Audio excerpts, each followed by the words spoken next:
Good morning and welcome back to Empty Cloud Monastery. My name is Bhante Suddhāso, and this morning we'll be talking a bit about one of the Buddhist discourses from the Anguttara Nikaya. So we'll start with paying homage to the Buddha, and then I'll go through the sutta, and if there's any questions, I'll take them at the end.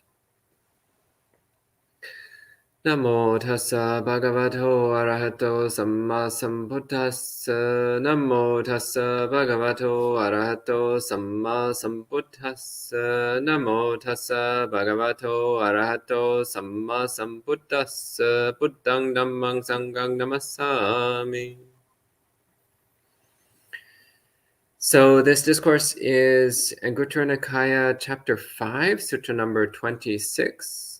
The Vimuttāyatana Sutta, and this gives a list of 5 circumstances under which one might attain awakening.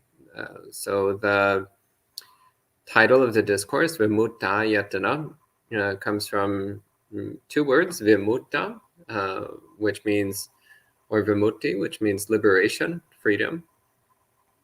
And in the suttas, the term vimutti is synonymous with awakening or enlightenment. So with the final goal of the Buddhist path. And it's called liberation or freedom, because it is freedom from greed, hatred, and delusion, freedom from suffering, freedom from the cycle of painful birth and death.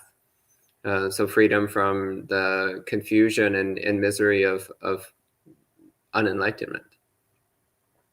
And the word ayatana, it's actually interesting that the word ayatana is used here in the sutta, because normally when we hear the word ayatana, it's in the context of the 6 senses.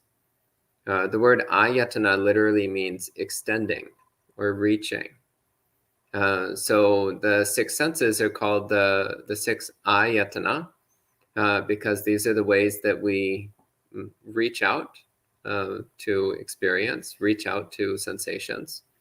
Or another way of thinking of it is it's the extent of our senses. So the 6 extents of sensation, the extent of vision, the extent of hearing, and so on.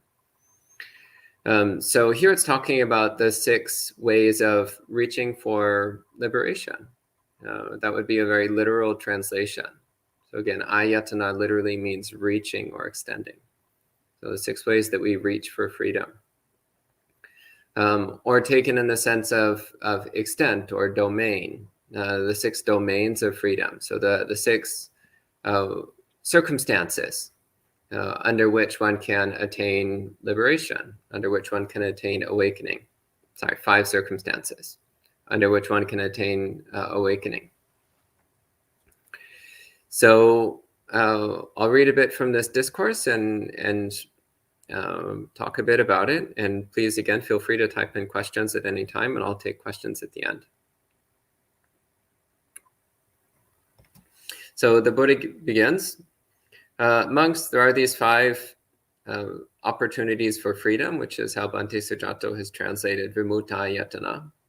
He translated ayatana as opportunity.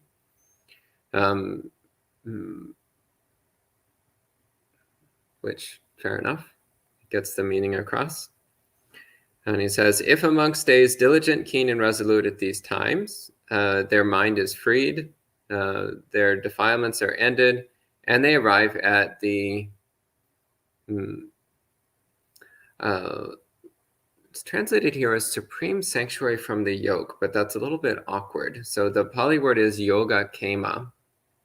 And yoga kema in its, taking its most simple meaning. So the word kema means safety or security. And the word yoga has a few different meanings. So the meaning which is which we normally encounter in the suttas is either the sense of devotion or commitment to something. So, for example, bhavananu yoga means commitment to bhavana, commitment to developing the mind. Or kamasukalikanu yoga is commitment to sensual gratification. So it's used in the sense of what one commits oneself to. The word yoga itself actually literally means yoke, as it's translated here. So yoke is the device which you use to attach a draft animal to a work cart or to a plow or something of that sort. So it was what basically traps the work animal into slavery, traps it into a forced servitude. So that's the other meaning of this word yoga, is yoga has the sense of being bound to something, of being stuck in an inescapable state of servitude, of bondage. So this is one of the images that the Buddha uses to convey what samsara is. So what is this cycle of birth and death? Well, it's like the horse that's been yoked to a cart or a plow, or the ox, which is again yoked to a wagon. So it's this idea of, and in the simile, by the way, we're the animal. So we're the one who has been bound into servitude, so doing a work which we're not necessarily interested in doing. So this constant drudgery, which seems inescapable, because actually for the draft animal, it is inescapable. There's not any way out of the situation.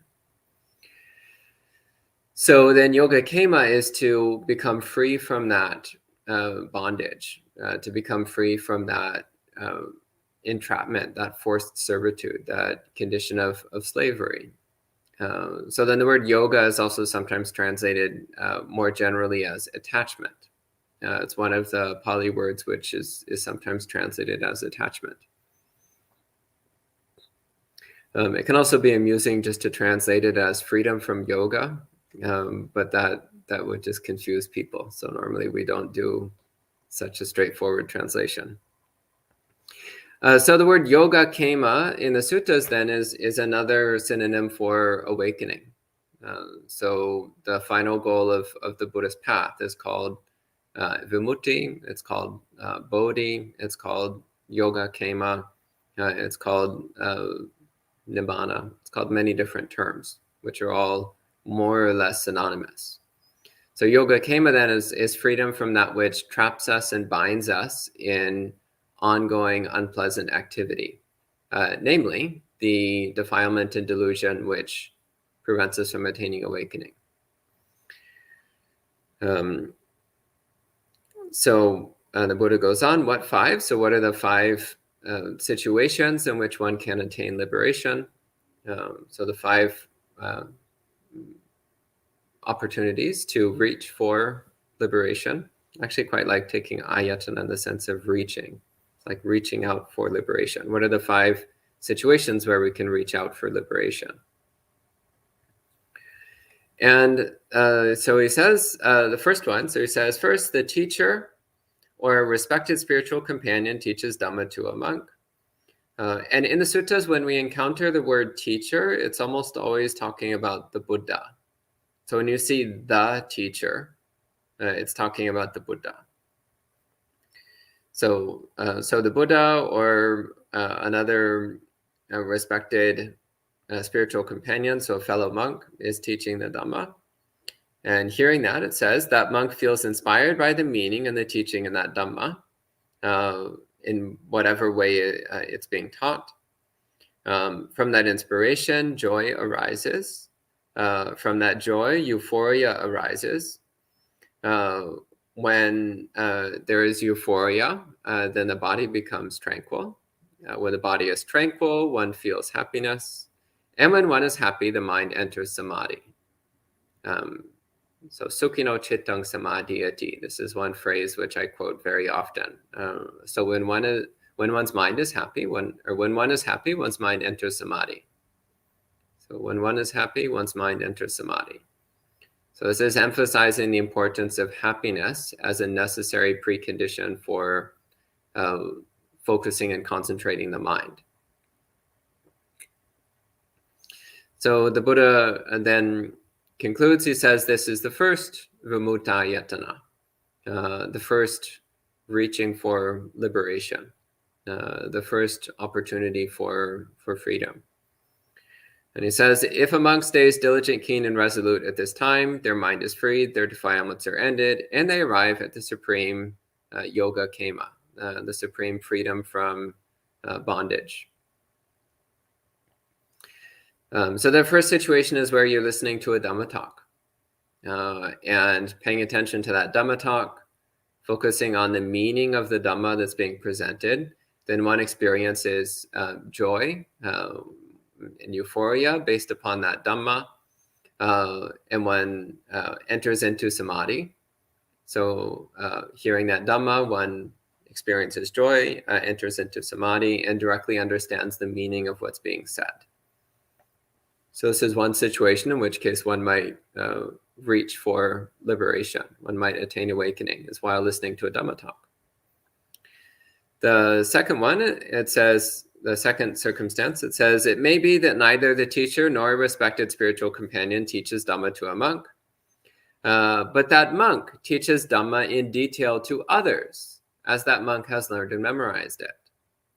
That monk feels inspired by the meaning and the teaching in that Dhamma, in whatever way they teach it in detail to others as they have learned and memorized it.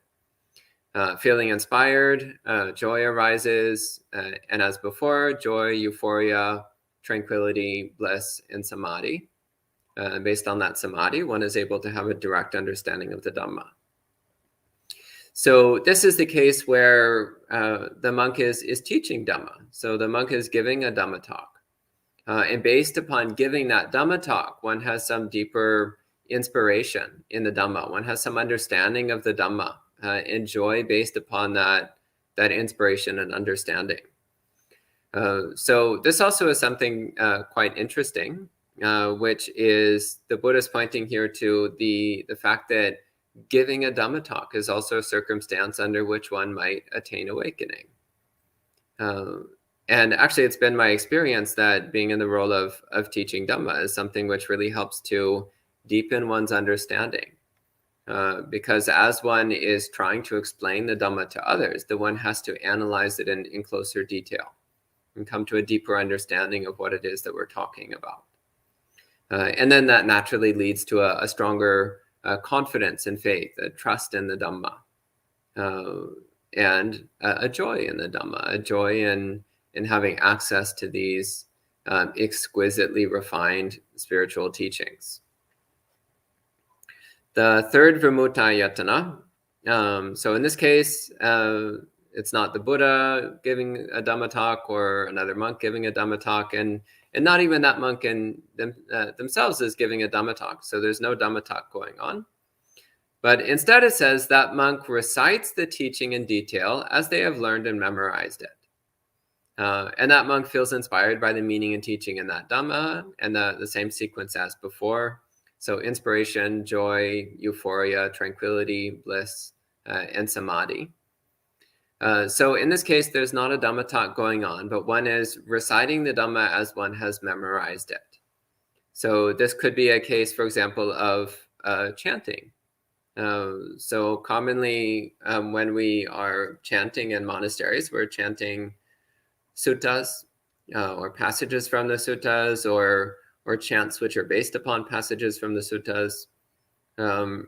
And ideally one is aware of the meaning of those verses as one recites them, so that it's not just a series of meaningless syllables, but rather that it's a recollection and contemplation of the Buddha's teachings. This could also be the case of someone who memorizes suttas, which, again, ideally, one will learn Pali and memorize these things in Pali. But one might memorize it in one's own language. I know a number of monks who have memorized substantial portions of the Sutta Pitaka in English. So using one of the available English translations and memorizing it. And then one can bring that up in mind. So bringing up the suttas that one has memorized and reciting it to oneself and contemplating its meaning. So this is another case.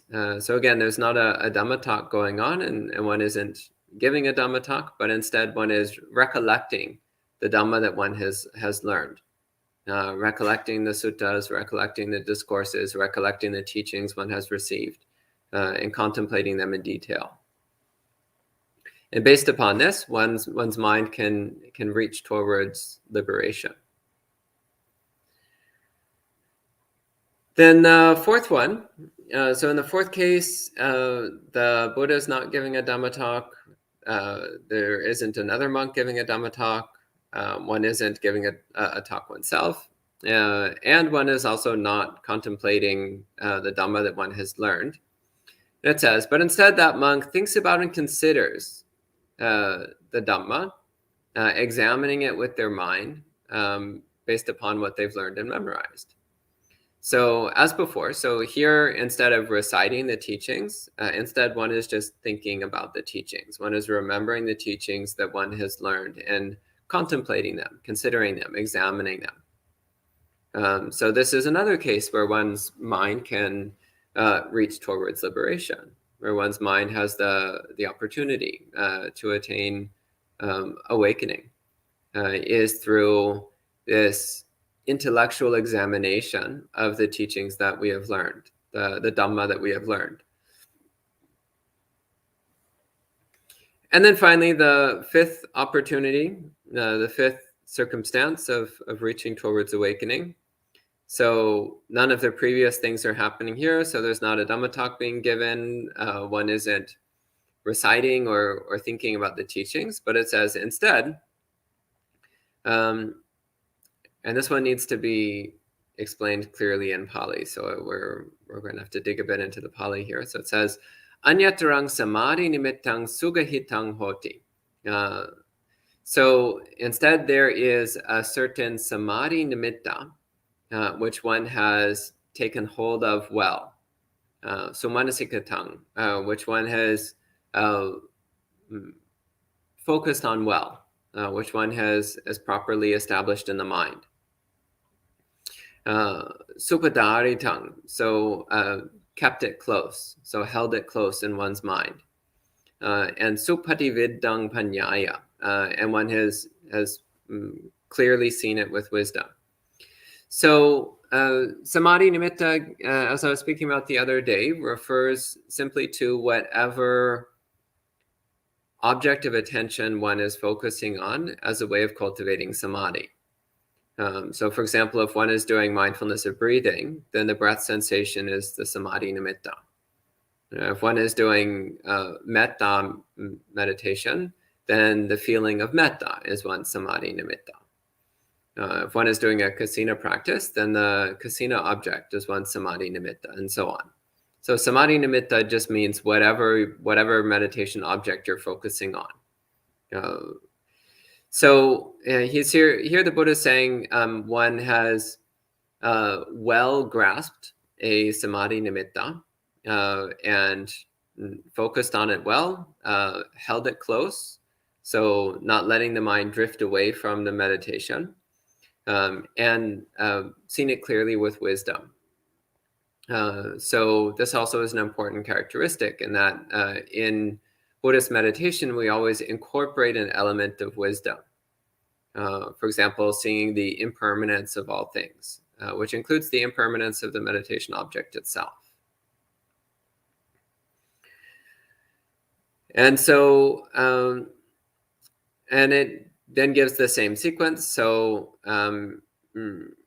when he is focused, when the monk has focused on that samadhi nimitta correctly as above, then based upon that, one has the same understanding of the meaning, the same grasp of the meaning there. So tasming dhamme atta patisangvedi. Patisangvedi means to clearly, thoroughly see the meaning in that Dhamma. Dhamma patisangvedi, one clearly sees the Dhamma. So it's translated here as inspired. It's the Pali word is actually patisangvedi, which comes from the verb vedeti, which means to see. So patisangvedi means to thoroughly and clearly see. So in each of these cases, so in the first case, when one is listening to a Dhamma talk, based upon that, one clearly sees the meaning of the Dhamma. Patisangvedi, clearly sees. It's actually a bit odd it's translated here as inspiration, because that's not what patisangvedi means. It means to clearly see, as the sense of thorough understanding through direct experience. So based on clearly seeing the Dhamma, there is joy, euphoria, tranquility, bliss, and samadhi. And again, this is the samadhi accompanied by wisdom, which makes the mind inclined towards liberation. So those are the 5 Vimuttāyatana, the 5 circumstances of liberation, the 5 situations one can attain liberation. And it's important to point out, by the way, that these 5 circumstances, only one of them is actually during meditation practice. So the first 4, so we have 2 which are related to Dhamma talks. The first one is listening to a Dhamma talk, and the second one is giving a Dhamma talk. The third one is reciting the Dhamma. So again, for example, chanting sutta passages. The fourth one is thinking about the Dhamma. So remembering and considering and contemplating the Dhamma that one has learned. So those first 4 circumstances are all directly connected to learning and contemplating the Dhamma intellectually. And based upon that, one has the opportunity for liberation. And only the 5th one is specifically about strictly meditation practice, where one is focusing on a meditation object and cultivating samadhi. And based upon that samadhi, having a deep understanding of the Dhamma.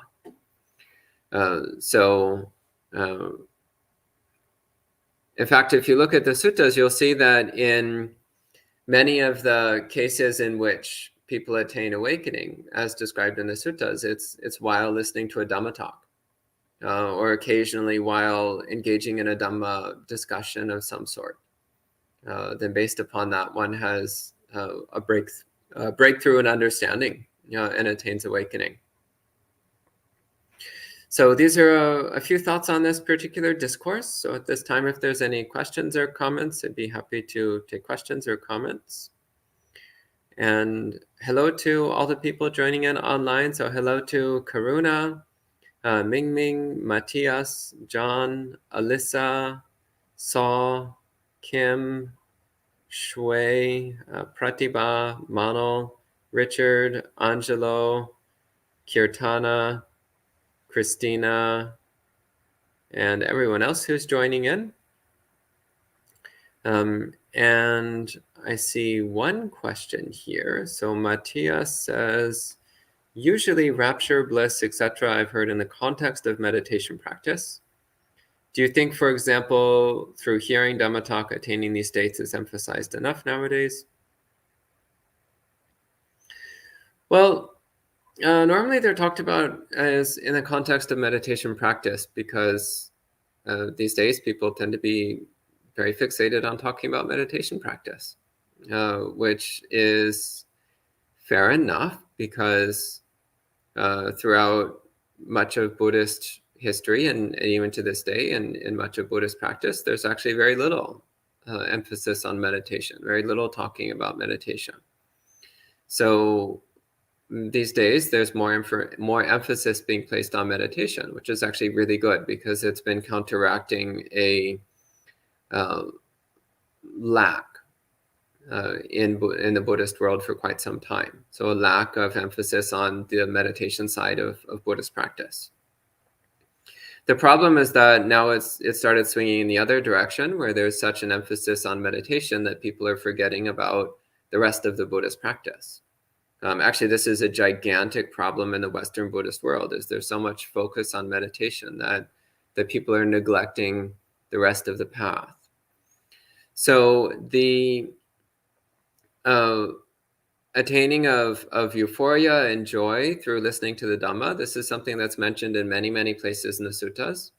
The Buddha talks about Dhamma piti, Dhamma sukha, the euphoria and happiness which comes through understanding the Dhamma, which comes through hearing the Dhamma, through remembering the Dhamma, through thinking about the Dhamma. And the Buddha talks about how that euphoria and happiness, which comes through hearing and thinking about and remembering the Dhamma, is a powerful basis for samadhi. So it's a direct support to one's meditation practice. And actually, we should be actively making an effort when we encounter Dhamma, like really pay attention to what a wonderfully special thing that we have access to, and making an effort to understand it and to apply it to our lives. And recognizing that we have something so special and powerful and of such immediate relevance brings a lot of joy to the mind. Brings this bright, euphoric quality to the mind. It's also given in, for example, the Kosambhya Sutta as one of the qualities of a stream enterer. Is whenever a stream enterer hears the Dhamma, they're filled with bliss, filled with joy. Their mind is delighted. They're not annoyed or irritated by the Dhamma. They're only delighted by it.